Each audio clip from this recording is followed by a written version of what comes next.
ঈশ্বর পরম কৃষ্ণ সচিত আনন্দ বিগ্রহ যিনি, অনাদিরাদি গোবিন্দ আমার সর্বকারণের কারণ, যিনি ঈশ্বরে তিনি আমার পরম কৃষ্ণ, তিনি সচিত। মানে আমার চিত মানে আমার হৃদয়ের বিগ্রহ যিনি, শুধু আদির নয়, এই কলিযুগের নয়, অনাদিকাল হইতে যুগে যুগে আমার প্রভু অবতার হলেন। সবে যুগে প্রভু হলেন আমার অবতার, কলিযুগে প্রভু হলেন অবতীর্ণ। যাহা অবতারে কিছু করতে পারলেন না, সেই জন্য প্রভু আমার কলির ভাগ্যাকাশে অবতীর্ণ হলেন। কেন? বৈষ্ণবী পদকবি বলি, আজ শ্রীমন মহাপ্রভু যিনি ঈশ্বর, তিনি ভগবান, তিনি গৌরহরি, তিনি আনন্দের বিগ্রহ, যিনি আনন্দময়, করুণাময়, কৃপাময়, দয়াময়, সুখময়, শান্তিময়, যার করুণায় পৃথিবীতে সাগর ভরা জল, যার করুণায় পৃথিবীতে বৃক্ষ ভরা ফল, যার হুকুম ছাড়া একটা গাছের পাতাও মাটিতে ঝরে পড়তে পারে না। ভগবানের জন্য ভক্তরা কাঁদে, জগৎ কাঁদে, যাহা দেখিনি, যাহা কোনোদিন শুনিনি, আজ সমস্ত দেখছি যেন উল্টো থাকে। কেমন? এতদিনে শুনেছিলাম ভক্তরা কাঁদে, আজ যেন দেখি আমার ভগবান কাঁদে।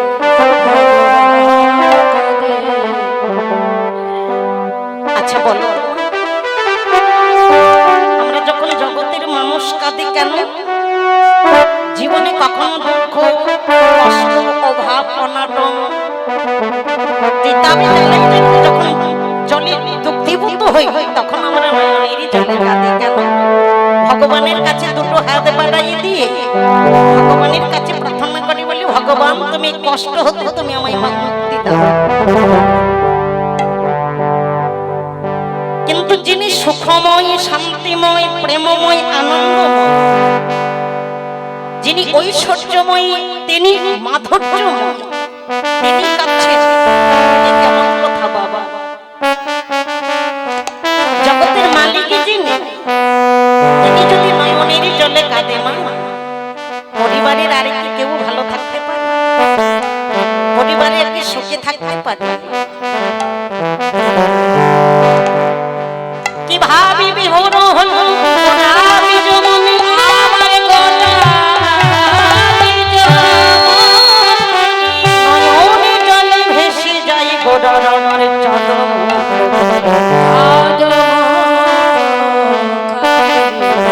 যাহারে লাগিয়ে জগতে কাঁদে,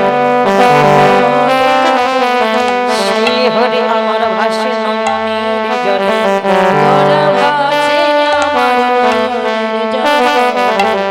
আমার গোরা কেন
মাতা পিতা কখনো সন্তানকে ভুলতে পারে না মা,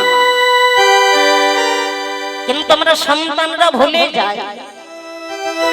যেই না একটু বড় হলাম, একটু শিক্ষা অর্জন করলাম, এবার ধীরে ধীরে মাতা পিতাকে ভুলে গেলাম। আমি নিজের ক্ষমতায় মানুষ হয়েছি, নিজের ক্ষমতায় লেখাপড়া করেছি, নিজের ক্ষমতায় বাড়ি ঘর করেছি, এখানে মা বাবার প্রশ্নই আসে না। যে মাতা পিতার কৃপার দৃষ্টি দ্বারা তুমি আলো দেখতে পেলে, তাকে ভুলে গেলে। ছোট্ট করে একটা দৃষ্টান্ত দিলেন।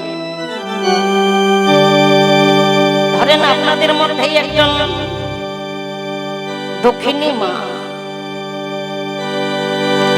অল্প বয়সে স্বামীকে হারিয়ে একমাত্র শিশু পুত্রকে কোলে করে তার বদনের দিকে তাকিয়ে সকল দুঃখের অবসান তিনি একমাত্র ছেলেটার বদনের দিকে চেয়ে বলে অনেক দুঃখ কষ্ট করে ছেলেটাকে মানুষ করেছে, উচ্চ শিক্ষায় শিক্ষিত করে বিবাহের যখন উপযুক্ত হলো, মা একজন সুন্দরী রমণী দিয়ে ছেলেটাকে বিবাহ বন্ধনে আবদ্ধ করেছে।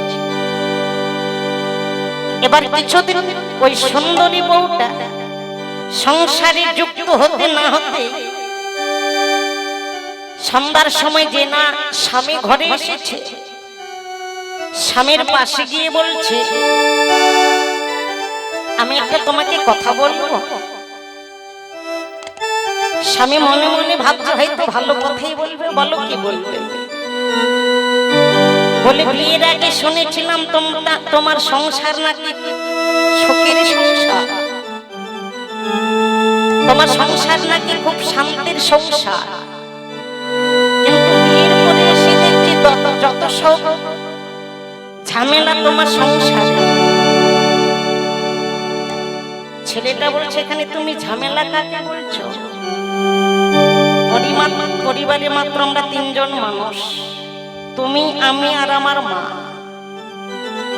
বলে গল্পটা তো এখানে, তুমি তো বাড়িতে থাকো না, তুমি বুঝবে কেমন করে? শোনো, তোমার মায়ের বয়স হয়েছে, তোমার মায়ের এখন পরিস্থিতি ভালো না, সবকিছু আমার হাত দিয়ে করতে হয়, তোমার মাকে স্নান করাতে হয়, যা যাবতীয় সবকিছু আমার হাত দিয়ে করতে হয়। তবে আমার মা বাবা বিয়ে দিয়েছে তোমার সঙ্গে হাতের উপর হাত দিয়ে সপে দিয়ে বলেছে, আজ হাতে তুমি আমার, আমি তোমার, ভবিষ্যতে তোমার কিছু হলে সেবা যত্ন আমি তোমার করব, কিন্তু তোমার মায়ের কোনো। হরিবল হরিবল। দেখুন জগৎটা কোথায়,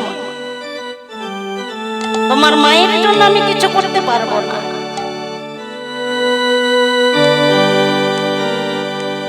এইবার তুমি দুটো সিদ্ধান্তের মধ্যে তুমি একটা সিদ্ধান্ত করো, এই সংসারের মধ্যে দুইজনের মধ্যে একজন থাকবে, তুমি এখন কাকে রাখবে তুমি বেছে নেবে। বলে দুইজন কথা, আমরা তো তিনজন। বলেছে তুমি তো গার্জিয়ান, তুমি মালিক, পক্ষ হলাম আমি আর তোমার মা। এবার তুমি বলো তুমি কাকে রাখবে, তোমার মাকে না আমাকে? তোমার মা এই সংসারে থাকলে আমি থাকবো না, আর আমি থাকলে তোমার মা এই সংসারে থাকবে না। এখন আপনারাই বলুন তো মা, সন্তানটা কোন দিকে দাঁড়াবে? একদিকে গর্ভধারিণী মা, আর আরেকদিকে অর্ধাঙ্গিনী।